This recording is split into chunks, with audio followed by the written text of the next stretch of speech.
All right, y'all, Pops is back, but Pops is in a different wow,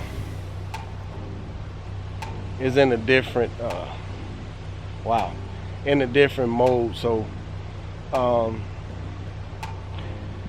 some years ago, my dad and my one of my uncles, before he passed, they had got together and they bought the land and even the house too. It was still here for many years.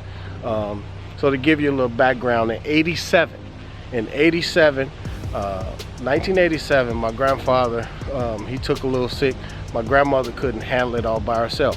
So me and my dad and two of my uncles got on the road and came down here and got them both and moved them here. Well, everything was all still left in the house. Everything was all the same.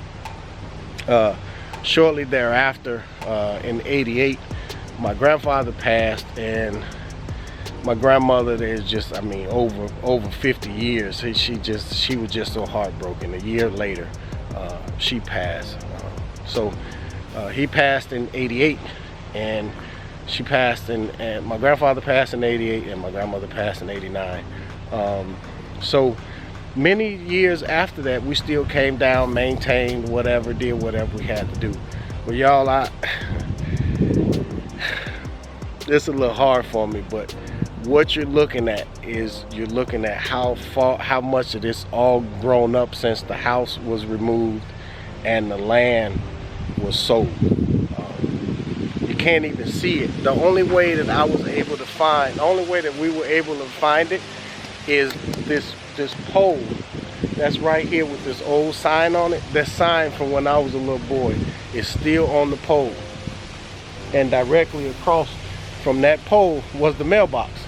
And it was my job as a kid when I would be out here spending the summers. I would come out to the mailbox and meet the mailman and take him whatever it is. My grandmother used to always bake the mail delivery man goodies, and it was my job to look out for him. So I would get off the porch and I would run down to the mailbox to bring him something, and the mailbox was directly across from that pole.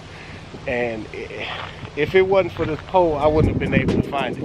And I'm gonna tell you, I'm a little choked up at the moment, because I expected it to be like kind of filled in, because it's been some years, but not even this much to where you can't even see nothing. Yeah. So pray for your boy. I'm having a little moment right now, and you know, ones that's been through something like this, you might understand. But this type of history and these type of moments is priceless, but you can't get them back. And I wasn't expecting to come, and it just looked like the regular side of a road that you can't even see back up in the trees. But you know, I still have pictures and tons of years of memories. This one going back. So I'm gonna go on and get up out of here on this one, y'all. We're gonna keep it positive, and we're gonna keep it smiling. So thanks again. Make sure you leave your heart down in the comment. Let me know that you made it. I love you. Pray for me as I pray for you, and we'll catch you in the next one. Peace.